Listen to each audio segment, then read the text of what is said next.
Dad, I love the failure. I love failure. You know, in this country, we hate the word. We do. You know, it's the F word no one likes to talk about. You cannot get anywhere without failing. In this episode of We Built This Business, we chat with Matt Larcome, the visionary behind B2B Expos. Matt shares how he transformed traditional business expos into dynamic, experience-driven events that inspire and connect attendees. From starting small at 18 years old to now planning 30 expos across the UK each year, Matt reveals the challenges, the lessons and the innovations that have fueled his success. I hope you enjoy this conversation as much as I did.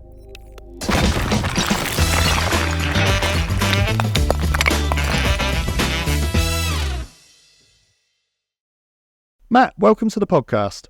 Hello, Dan. Nice to see you.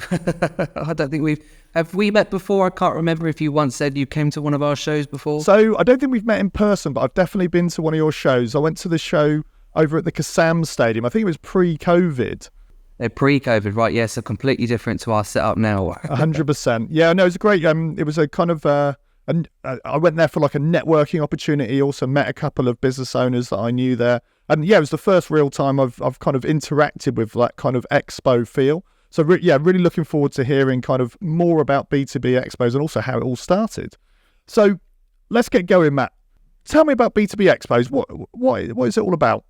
Do you know what, Dan? It's a question I'm always asked, right? And there's two answers. You can say the simple answer, which is we organise local business expos for local businesses to get together and network. But recently, I've been thinking a lot about what we actually do, and it's much more than just having a venue where businesses come together. It's a place where businesses can come and be inspired, to learn, to get ideas, and we've discovered that a lot of people are coming and not getting the full value from these shows. And expos have been around for years. And, you know, some people think that I invented them, but I really didn't. But we're trying so hard to reimagine what the expo would be for this new generation of the world, you know, with social media and everyone's expecting things to happen instantly. So for us, B2B Expos is a place where people can come and be inspired, be informed, and to be involved. And so that's the sort of thing that we're looking at sort of saying that this is what B2B Expos is all about. I love that. So you're almost playing on the experience of the event itself. Yeah, because you know what it's like with events. It's all about the experience, the day. You know, I think as event organisers, it's very easy to think, what's the schedule? What are people going to get out of it? But actually, it's how people feel when they leave. And we've never given it much thought. You know, you sort of think, okay, with the venue, we need parking. You think from an event organizer, the logistics of it. But actually, you've got the experience of the people that are actually giving up their time to actually attend. And when you actually start thinking about that, the whole event can look and feel completely different, but the elements are still the same. And so that's what we're currently sort of reimagining, if you like. Yeah, so I guess it's turning it more into a show where, like you say, where you have that beginning and end piece, and then in the middle is the entertainment, and they leave with that feeling that that was a valuable day, rather than just I you know, like you say, I turned up, I got what I needed from it, and I left. Yeah, because you know, it's funny because people always say to me, oh, you must love networking. And for those that know me, they know I hate it. And for me to run a networking business sounds completely ludicrous. And that's crazy for somebody that runs a networking business. But, you know, you go to a normal networking event and you've got the small talk and people are talking about the weather and the parking and how are you? Whereas I like to sort of go deep and go straight into building hardcore connections straight away and asking tough questions that people were like, I wasn't expecting that. But actually, we get on really well and we build a much stronger connection. And so instead of just having, you know, because you can go networking anyway, you could be networking at the co-op. Anybody that you meet is networking. So these B2B Expos are now about having a day where you can come away. It's not just you come as a team and you're not there just to network and make connections. You're actually there to be inspired, to learn something, to find out from experts what's the next thing, whatever it is that you do. So if you're in sales or marketing or you're social media or you do lead generation, whatever it may be, what's the future of that? And so that's what we're trying to do, because a lot of local business expos in particular, they've all got that sort of look and feel, and they're all very similar. And to be honest, it's a dying business if it carries on the way that it's going to go. Just like the Yellow Pages died out, and magazines dies out, and newspapers die out. If they don't reimagine themselves for the new world, they die off. And so we're the same. We're in marketing. We're not just doing events because we're funded by the people that come and exhibit. So we have to start thinking differently and make these more of an experience shows. Brilliant. I mean, I think you're 100% got the nail on the head there of what people want now. And it's also if you look at the way people socialize now, the way that they're not going out like they used to, habits change. And if you don't change with it, you become the Yellow Pages. No, absolutely. And it's like I always say, it's like McDonald's. McDonald's as a concept doesn't change. They've got their name, they've got their products. You know what to expect, but every sort of 5 to 10 years, you'll go into a McDonald's restaurant and it will be completely different, and you'll stop being served by somebody, you then go into a computer. Everything changes, and that you've got to start thinking about that for your own business, whether that's an events company or a local accountancy firm, whatever it may be. You need to start thinking about, well, what's next? Where is my company? Is my products and services going to be the same? Am I going to be able to sell them the same in 1 year, 5 years, 10 years? And if you can see that in 5 years or 10 years, it's going to be completely different, you need to start thinking today of how you're going to map that through. And so that's all the hard work that we've been doing recently. Brilliant. The numbers side now. So I always like to kind of hear about the numbers. How what kind of revenue you at? How many team members? Where are you located? Yeah. So when we started the business, it was just myself. So when I say we, it was just me. And we were turning over, to be honest, I was running another business before then, and it was in £18,000 debt. And so I was trying to figure out what I'm going to do to make some money. And back when I was at college, I ran an event, and it didn't make much money, but I sort of knew the basics of putting on a show. And so I put one on within 6 weeks, and it made some money. And most people that are in the events industry say that they fell into it, and it's difficult to get back out of it. And it's the same with myself. So we went from running one show, the next year we did 2, the year after that we did 3. We're now at 30 shows across the country. The plan is to get to at least 64. And we're turnover at right now just over 500,000, which for what we do is pretty good. Nominal. How many staff do you have now? So we've got 4 members of staff, 5 including myself, and then we've got a large team of freelancers that we tap into when we've got the shows. And we were a franchise at one point, so we looked at franchising our model, because what we do as a business, our business expos, is pretty much a business in a box. You can replicate it and run it in any town or city you like. So we did look at doing it as a franchise. We had 3 or 4 franchisees at one point. COVID wiped out that as a business model, because the franchisees weren't able to earn money, and so we couldn't generate revenue from them.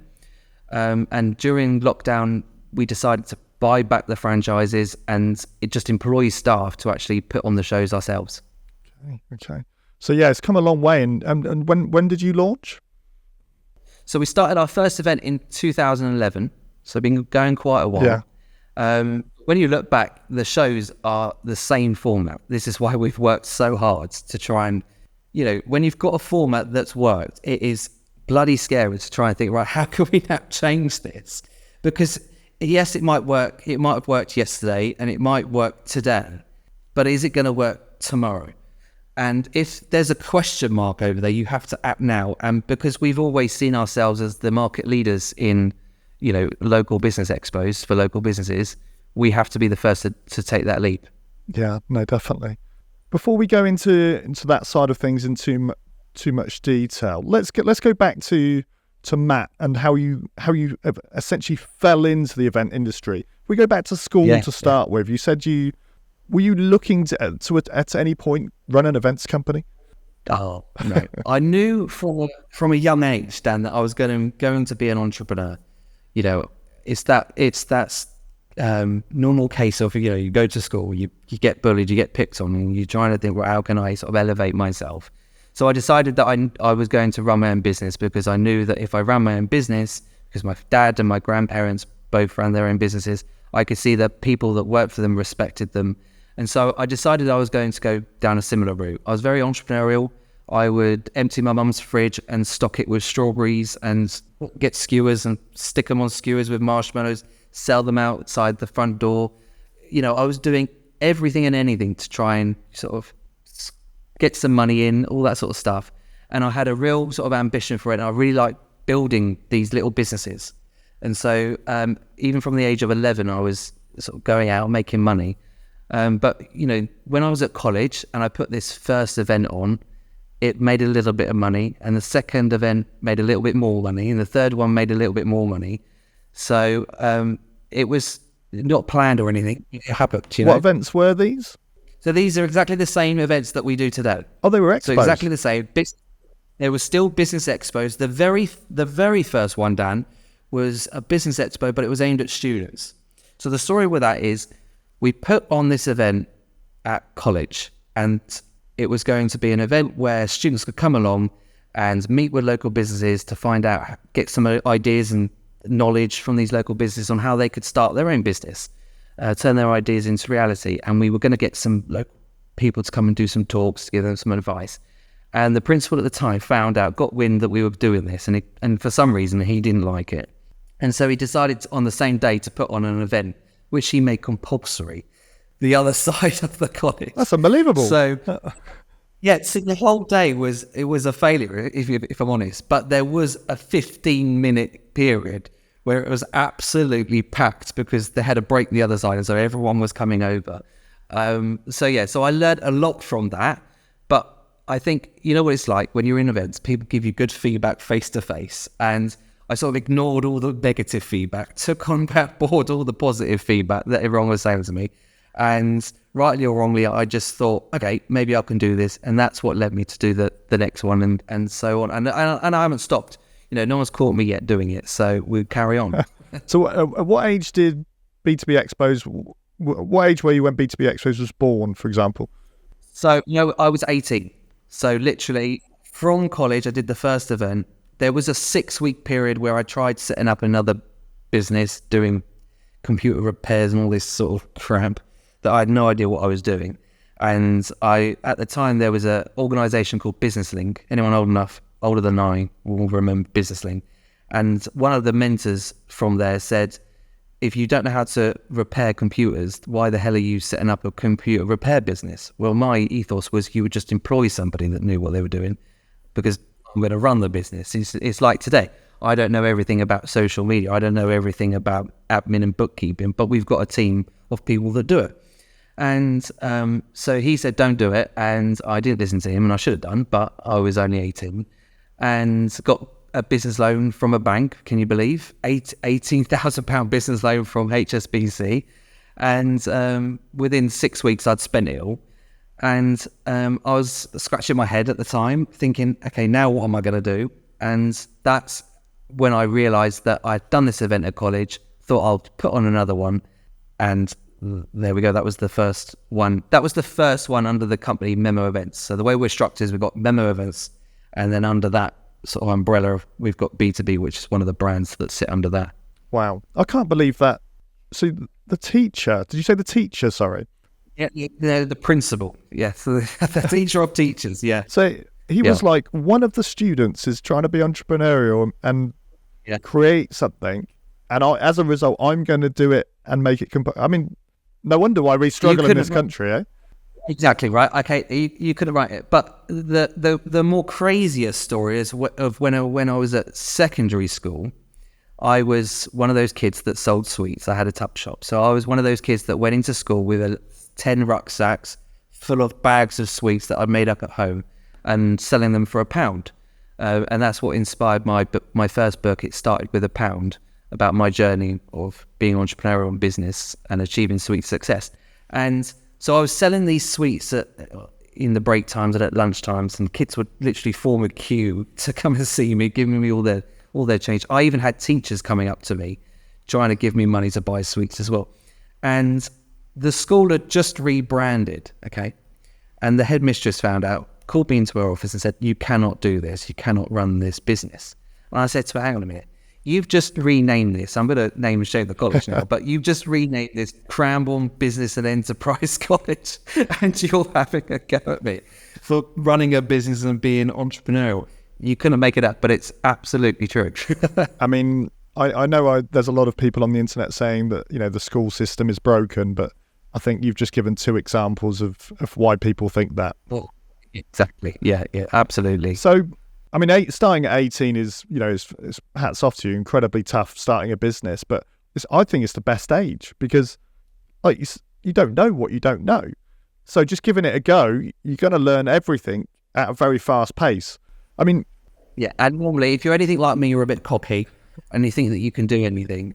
And I suppose anybody in business, whether they run a business or starting to think about running a business, you need to have that sort of belief in yourself and a little bit of, I want to say arrogance, but you've got to have confidence to be able to think, do you know what, I'm going to do this. Because running a business is not easy. Setting up a business is not easy. And there's so many people that will try and encourage you to not, which always surprises me in this country. It was only about 2 years ago that my mum, for Christ's sakes, stopped asking when I was going to get a proper job. And I was, I'm employing 4 people, we're turning over all this money, what more do I need to do to prove that this is working, So I just wish that I wish everybody was a little bit more supportive. And that's why I love doing these B2B Expos, because even though for 1 day or 2 days in a year in each town that we go to, everybody that runs their own business or is in business comes together, and that buzz, that energy, that enthusiasm is all there, and it ripples through to everyone. So you could be having the worst day, but if you come to one of these shows, you can walk away with a bounce back in your step, and that's why I do what I do. Yeah, no, and I think they're more valuable than ever, the face-to-face connection, especially with the rise of working from remotely from home, wherever you may be. It's good to go, especially if you can get your team there as well. I just wanted to dial back on that loan because, I mean, we struggle to get loans. We've been going 12 years. The bank rejects us. At 18, you got an £18,000 loan. Did you ever pay it back? What happened with it? It's actually quite sickening, isn't it? No, I didn't pay it back. I didn't pay it back. I always feel guilty when I go to TK Maxx in town and walk past the bank. But no, I never pay. To be honest, I'm really bad with that sort of stuff. I cannot remember. Obviously, something happened. Gowners and stuff helped me wind down that company. But that sort of stuff, I'm really bad at being interested in that sort of stuff. If I'm not interested in something, I pay no attention whatsoever to it. So all my mates ask me about football and football players, and because I'll only watch it when England are playing, if you call it playing, I have no idea what they're talking about. So what happened to that loan? I have no idea what happened. How I got the loan was a mystery, but I had, you back in those days, you wrote down your business plan, what you were going to do in the first 5 years and 10 years. Christ, business changes so fast nowadays. How can anyone possibly predict what's going to happen in 5 and 10 years when it's difficult to know what's going to happen in a year's time, let alone 5 and 10 years? 100%. I mean, you only have to go back 5 years and say, if you just had a look at the seismic events that have happened in that period, from COVID to Ukraine war to massive inflation to 5, 6, 7 governments. I can't even remember how many we've had by now. All those things you can't put in a business plan, and it doesn't matter what you prepare for. Ultimately, 2 years, I think, is the maximum that you could possibly put as a plan and have any kind of sense of what's going to actually happen. Any longer than that, you're just guessing. Absolutely. So once B2B Expos is set up, you're on your own. When does it get to the point when you decide you're going to take on your first employee? Well, I actually took on my first employee quite quickly. I think it was within about 6 months. I've gone through so many staff. It's unreal. Because I was told by business mentors back at the time that you have to look at CVs, you have to look at their experience, how long they've been in their old job, why they're leaving, all this sort of stuff. And so I was 18, so I was very impressionable. People were giving me this advice, and so I felt like I had to, out of respect, listen and take on board their advice. So I did that, and it turned out to be absolute bollocks.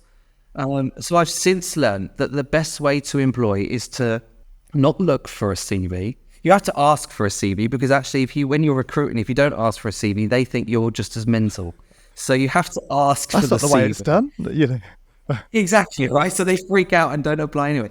But, so I don't look at the CVs. I get the people in and I try and get a feel for them. So I've employed over 10 or 15 people over the years, but it was about 7 years that we took on our first employee that's still with us today, Gemma. And I actually met her. She was working for one of my clients, and I went to have a meeting with her. She was the business development manager at that company. And I sort of said to her at the end, I said, "You're going to work for me one day." And about 6 months later, I put out a position for a really shit job. It was like 5 hours a week job. And she randomly applied, and she came in and I said, "Well, you've got the job." And she goes, "Well, aren't you going to interview me?" I said, "No, Gemma, I told you when I first met you, you're going to work for me." And 7 years later, she's still here. Bless her. And she does a lot more hours and a lot more work than 5 hours. I can tell you that now. So she is my right hand woman. She does all the work. If I'm Mr. B2B, she's Mrs. B2B. And so a lot of people now go to her by default because they might not get a response from me because we're too busy as a business. But so I try and find people based on not their skill set, but their ambition, their attitude. That's what I look for when I'm looking at growing our team. Yeah, and I think it's the trouble with the corporate world is they have to tick so many boxes that the advantage of the small business owner is that you don't have to conform with the scoring system that the corporates put in place to just employ a person. When 9 times out of 10, like I think you've already said, it's the attitude, it's the willingness to learn that is the key to this person excelling in this role. Yeah, especially if you're running a small business. If you're running a small business, you do become the cliche of a family. And so everybody in that team has to pull together and have their own thing.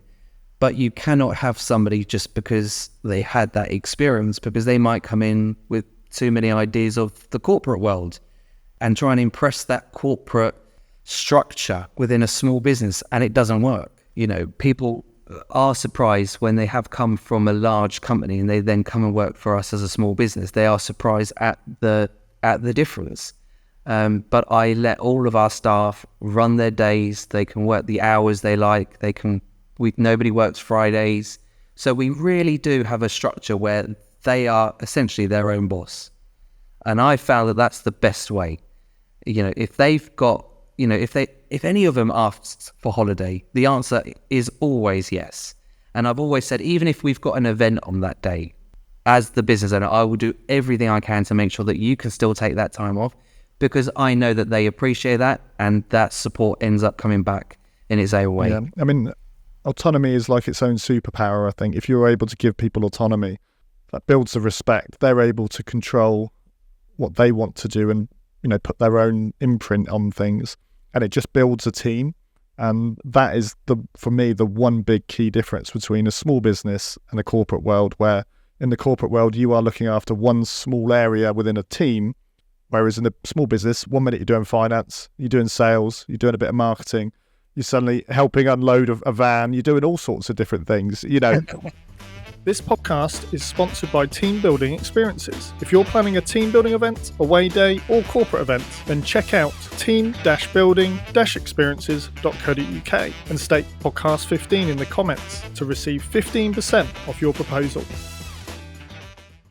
Let's talk about getting clients. So when you first started out, Matt, it's obviously changed a lot from today. So first of all, how did you first fill your first event? Well, it's a funny story because our first customer came from the Yellow Pages. What I did is I knew I had to put on an event to get myself out of this £18,000 of debt. And I had got rid of everything I had in the office at the time, sold all the equipment, the furniture, all that sort of stuff.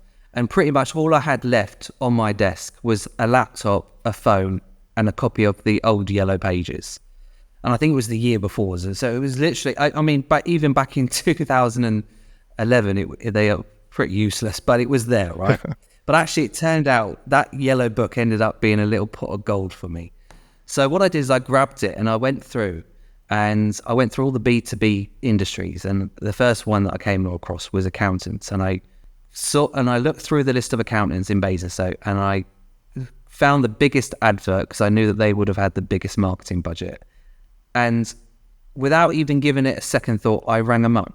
And I got through to the guy that ran the company, the MD, and I spoke to him and I said, I'm putting on this expo, and I was wondering if you'd be interested in exhibiting, having a stand at the event. And he said, when is it? I said, well, we're just ironing out some dates. Where's it going to be?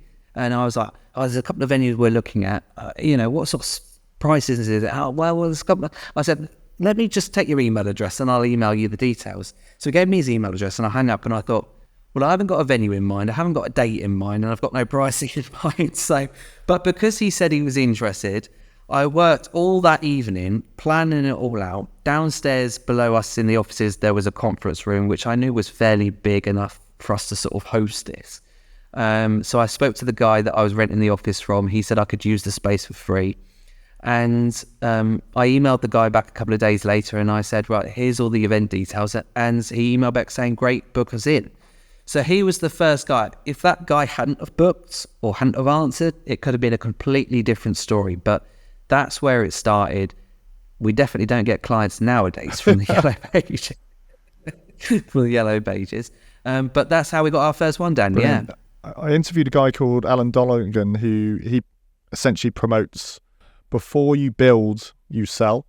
So exactly what you've done, you get the client saying yes before you actually build the product. And that is genius because, like you said, you've got someone that's already said yes, so there's going to be more people out there. Yeah, absolutely. And like I say, if he hadn't have said yes, it would have been a completely different story, but he did. And so that gave me the confidence to go out and start contacting other companies with the same approach. And slowly I started to fill this event. I only gave myself, again, this is how naive I was. I only gave myself 6 weeks. Nowadays we're planning events 3 years in advance. But I thought, I didn't know any better.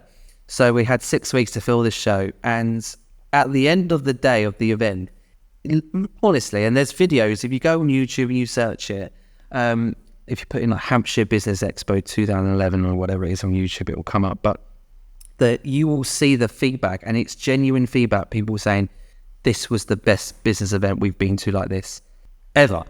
And again, I believed all of that, whether it was completely true or not, but I believed it. And that's what spurred us on to do the second and the third and the fourth. And we've done over 150 of these shows now. So yeah, brilliant. We haven't stopped. Great story. So let's compare that to marketing today. Because, like we've talked about, things move so quickly. You can't, who knew TikTok was going to be so big 2 years ago? It's now one of the biggest search engine, or if not the biggest search engine. Now, how do you go about getting clients now? There's no Yellow Pages. So now it's a very similar approach for us, but we use LinkedIn. LinkedIn is where we go to. Obviously, we're trying to find B2B professionals. They're all on LinkedIn. So we use tools like Sales Navigator to really put in some really good filters in there so that we can find the people. We've got a good list of the types of people that we want to have at the shows to exhibit and the types of people we want to be speakers and visit. And so we use those lists to filter out and basically just make connection with these people. We also grow through word of mouth. I think anybody in events, if you put on a good show, people will talk about it. If you also put on a bad show, people will talk about it. So word of mouth has been quite strong for us. We do a lot of digital marketing. So Google ads, LinkedIn ads, Facebook ads, because all of that can now be targeted. But I always find it interesting talking about this because obviously we're selling a marketing business, product, exhibiting is marketing. And so when people say, well, how do you market? We say, we do X, Y, Z. But really, if we could, the best way we would advertise would be at business expos because we know that, bias or not, they are the best ways to quickly build and establish a rapport relationship, get people to know, like, and trust you quite quickly. And because you're not just there sort of networking on your own, you've got the presence of the stand and things behind you. That can say a lot about who you are as a person, as a company, as a brand, what you represent. People say images say 1,000 words, and it's the same with your stand. If you've got a nice looking stand, that can give off a better off impression sometimes than yourself. But so we do a lot of digital marketing, a lot of campaigns like that, a lot of targeted advertising. Yeah, and also I suppose you've got those other events to push as the authority, so that you can do a good job, and someone may have been to, like you said, one in Basingstoke, and now they want to go to one in Reading, and then they go to different expos essentially. I mean, have you ever thought about, I don't know if you're allowed to, go into other B2B expos and just setting up a stand? We have thought about it. We've always not done that because we don't know if we would be happy if they came and did it to us. Right. And it's always been a difficult one because people always say you've got competition or you can collaborate. And I don't know. We've got a very set vision for where I want to take this business. And that vision has been the same vision for over 10 years. And all I'm trying to do is get to that point. Sometimes we have partnerships that sort of take you off the path that you're on. And you've got to think to yourself, is that taking me to where I want to be? Like you say, you start with the end in mind. So we know where we want to go. We know where the finishing line is. So we know where we're heading. But if somebody was willing to pay enough, Dan, I'd probably say yes. Give it a go. Exactly. So you talked about vision there, and the end in mind is a big learning curve. If anyone's starting out in business, it's the hardest thing to visualize because you're struggling day to day as it is now. What is your end in mind, Matt? So for us, it's 64 business expos up and down the country, so people can network and exhibit locally, regionally, nationally. We want the same event, whether you're coming to the event in Basingstoke, Exeter, Birmingham, or Edinburgh. It's the same event because that's how you grow through word of mouth. People knowing what to expect with what you do as a business or a product or a service. And so 64 for us is the magic number, 64 locations up and down the country. We're at 30, might be 32 for next year. So we're halfway there. But seeing as before COVID, we were at 8, we're not doing too bad.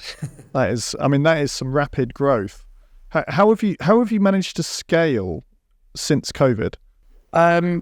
Ambition, attitude, they're the first two. If you haven't, and the willpower to do it, they're the first things that you need.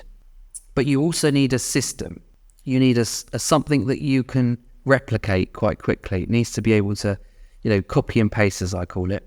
If it works in one town, it will work in another. And if it worked there, the only thing that changes for our events is the venue. Everything else is exactly the same. You get the same greeting, the same setup every time. And that's why the people that come to our shows love them, because there's that relaxation when they arrive. There's not this sort of not knowing what's going to happen. They know what's going to happen. They know what to expect. And that's so they're already in a very comfortable, relaxed environment when they get there.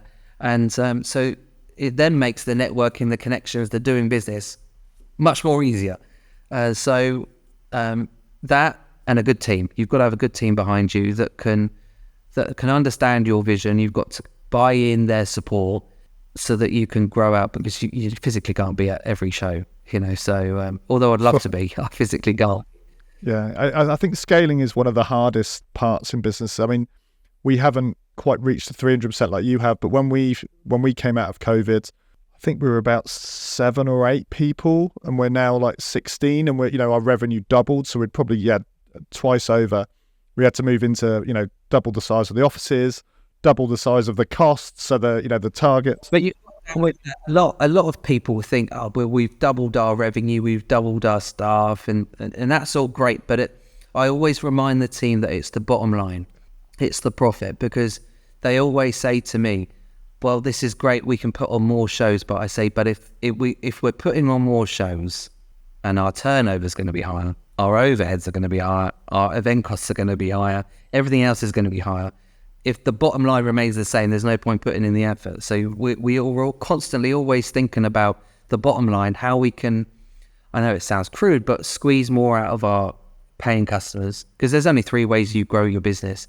You either sell more, to existing customers, get them to spend more, you get more customers so that you've got a wider customer base, or you increase your prices.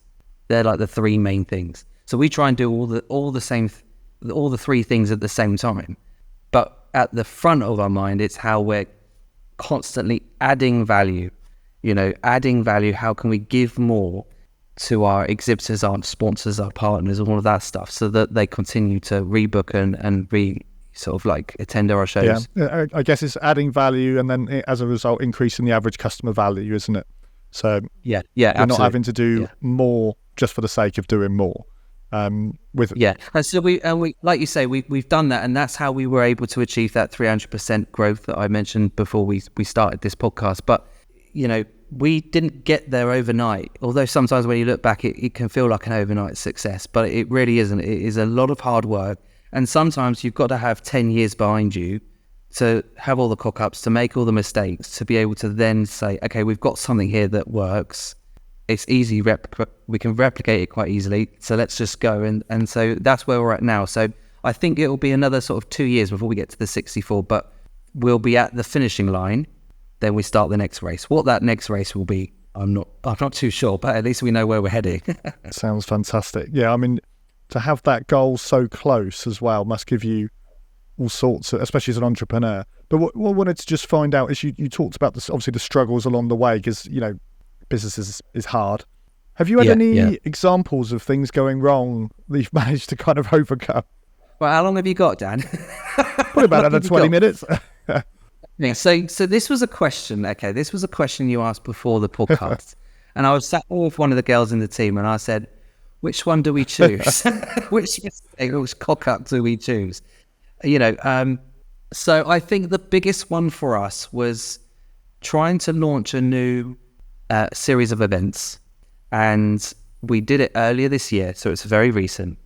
So we've only just recovered emotionally. We put on some events and they were okay, but people were getting confused with what we were doing.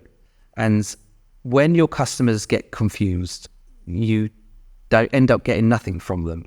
So we had our B2B Expos, and we essentially tried organising a light version of the B2B Expos, but it was evening time events and also in smaller towns. So on paper, it made absolute sense. It was smaller events in smaller towns and cities where our format of a B2B Expo was too big. So we had a light version of it. But it just, for many reasons, it didn't work. And we did do a big fanfare about these new events on LinkedIn, social media. So it was difficult to sort of admit that this was something we were going to have to pull. But a lot of people understood, and a lot of people respect that you give things a go. Anybody that's got an idea, if you've got an idea, just go for it. At least, you're not going to look back and regret that you did it. You'll always think how you would have done it differently. But I think you'll always regret that you didn't give something a go. Yeah, no, definitely. I mean, my motto is always fail, fail, fail, succeed. If you're not failing, you're not trying, and you're not pushing. And failure is quite a strong word, but it's more just like along the lines of it didn't work out this time, but I learned this. Dad, I love the failure. I love failure. We in this country we hate the word. We do. It's the F word no one likes to talk about. You cannot get anywhere without failing. And every fail, like you say, is a step in the right direction. And I'm one of these people that have got no shame in making mistakes, in failing and learning, because I know that it just builds me as a person, as a character, and builds my knowledge up, so that I'm able to share those experiences with people and say, look, just don't do that, because I did that once and look what happened. Or if you are going to do it, this is what I would do differently. Yeah. So you can learn a lot from your failures. Yeah. How do you build your own knowledge? Do you, for example, do you read books? Do you listen to podcasts? How do you kind of fill the gaps in, like you said, you started when you were 18, you're learning on the go. How do you kind of build your own internal knowledge? Yeah, for me, I love books, but I cannot read for the life of me. I buy books. I have a huge bookcase of books. Every time I'm listening to a podcast or I see something online on YouTube and somebody recommends a book, I take a snapshot on my phone and then I'm straight onto Amazon and I'll order a copy. And it'll sit by the bed and I just flick through it. Whether it's dyslexia or whatever it is, but I look at the fonts and words just disappear and I cannot take it in. But I watch a lot of YouTube. I watch so much YouTube. I think we looked recently and it was over 5,000 hours within the last year or two.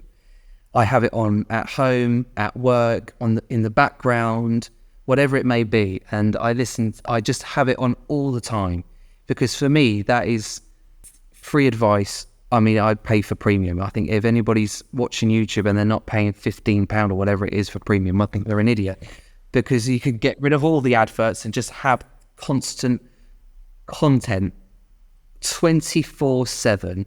And so YouTube is the biggest thing. I watch podcasts. I don't really listen to podcasts, but I watch them because I love seeing people's reactions, the way that they move, their behaviors, all that sort of stuff, as well as just what they're saying. So Diary of a CEO is one of my big podcasts that I listen to. James Sinclair, I listen to his podcast. And there's some really geeky niche ones that I listen to that are completely not related to business at all. Yeah. But sometimes if you have them on the background, you can just get an idea. I always find that the best ideas you can get for your business is something that's nothing to do with your business at all. So when I first started the business, I was always looking at Disney, thinking, how do Disney, what initiatives do Disney have for their employees so that we can introduce that into our employee handbooks and all that sort of stuff. Because I always find that the inspiration is out there and it's not necessarily from your competitors or people that do what you do, but it's out in the wider world. And that's why, again, I love the events that we do because people from all different industries come together. It's not just a meetup for a sector where everyone's talking about a topic, so that they can come along and they're waiting in their line for a coffee and then they bump into somebody that does something completely different, but they end up having a conversation and making that connection and getting ideas from each other that usually they would never ever get involved or meet in any other environment. So YouTube is down where I go to. That's my go-to. I'm also a big YouTube fan, and I just realised as you said it, I'm like, I'm an idiot because I still don't pay for it. You don't, Dad. Honestly, get on there. Get on your premium. I'll message you tonight, and I'll be like, I've signed up for it. I pay for Spotify. I seem to pay for everything, but not YouTube. Yeah, premium. I couldn't live without it. Now it's one of. If you took off all my subscriptions, like you say, Spotify, Apple Music, all of these things. I mean, I must pay for about 5 music streaming things, but you get all that with. I sound like I'm a YouTube fan. I'm a YouTube. Worse than that. So, talking about knowledge, have you ever considered writing a book? So I have written a book. I wrote a book about, how long ago was that? About 5 or 6 years ago. It was called It Started With a Pound. It's on Amazon. People can go and buy it, but it's not very good. I shouldn't say. And it was more of an exercise to try and map out the journey that I've explained to you, how I started. Because people at the networking events that I used to attend when I was 18 used to say to me, what made you start in business? And I didn't have an answer. I knew there was an answer, I just couldn't figure it out. And it's weird, for a guy that can't read a book, I can write one. But I was able to put all these words down and it sort of made sense in the end. And people that have read it have actually really enjoyed it. And throughout that book, it's basically goes through my journey in business. But it's also got Matt's memos in there, which are the 20 things that I've learned, the core things that I've learned. And some of them are as basic as just getting back to people. I'd used to go to my grandma's house and moan about stuff that was going on in my business. And she said, well, just email them. Just keep them in the loop, Matt. Because if you keep your customers in the loop, whether it's a good thing or a bad thing, they know where they're at. And that will give them peace of mind, and it will let them know that you're in control of whatever situation it may be. So that's one piece of advice from her that I'll never forget, just keeping people in the loop, whether it's good or bad. Because I think when we have bad stuff happen in business and in life, we tend to sort of hide away from it. We put it at the bottom of the pile and we try and pretend it doesn't exist, when actually, if we just pull up our big pants and pick up the phone or email them, we can usually 99% of the time we can get bad problems turned out pretty quickly into a good positive thing. So that book, yeah, I've written, and I am in the process of writing a second book all about networking and how you can use networking to leverage and grow your business. Brilliant. Well, I did kind of think you mentioned it earlier that you'd written a book, and when you kind of like take twice, I was like, I don't know if he said it was his book or someone else's book. So we'll definitely put that in the show notes. Dan, don't. It's one of those things that I've done, and I think, I wish I could rewrite it. It was so long ago now. It only took 7 days to write. If anyone wants a good example of how not to write a book, then buy that. 7 days? 7 days. I locked myself in the office and wrote it out. And there is a lot of content in there. You have to sort of subtract it from the stories that I tell, from what I've been through and the experiences that I've been through. But there's morals to everything in there, and I'm probably being too modest. But yeah, it's one of those things. When you write about your own life, it's very difficult to sort of want to publicize it. So this is why I'm quite excited to write another book about networking, because I'll be quite happy to talk about that to everyone, because it's not about me. I'll tell you what, I'll buy the book and then I'll read it and then I'll let you know. How about that? No, don't do that. And if you're investing your money now into premium, I'll send you a copy. We'll do a deal tonight. Yeah. So Matt, the future of B2B Expos. So I know you've got a vision for the next 2 years. Talk to me about those next 2 years. So for us, for the next 2 years is about, like I said at the beginning, reimagining these events. So if anybody's been to a local business expo before, whether you go to the one in your town or one anywhere else, they all look and feel very similar. You go in, there's a load of people there trying to sell their services. You've got a bit of networking. It can be a bit awkward. It can be a bit embarrassing for people that don't like networking, and that's it. And it weren't until, this is how recent this change of thought was. It wasn't until July this year, so 2024. It was July. I was really ill, but I couldn't let the team just go and put on this show on their own. I trust them. I'm quite happy for them to go and do it. But as the boss, I just wanted to go and help out. And I said, look, I'm not feeling great. I'll put on the high vis and I'll stand in the car park and tell people where to park. So that's exactly what I did. But what I noticed was that there was quite a few people that I noticed that were staying for maybe 10 or 15 minutes. And when you know that people that come into your event are only staying for 10 and 15 minutes, you've got a problem. So trying to figure out exactly what that problem was took over my life for 2 weeks. But we finally think we found out what that problem is. I don't want to share what that problem is just yet, just in case that isn't the problem. But we have a good idea. And so we're going through a process right now. And depending on when this goes out, we may have already sort of launched our rebrand. But we're rebranding so that the messaging of what we do speaks to a new audience of younger people that are growing up on social media, Facebook, Instagram, TikTok, because they're the next generation of people that will be attending, or we want to attract to our events over the next 10 years. So we've got to completely change our messaging to those people. We had a thing where when we came back from COVID that, it's time to stop clicking profiles and it's time to start clicking with people again. And it's the same thing that we're trying to do again now. We spend so much time online, which is great, and meeting people virtually, but you can never beat those connections made face to face.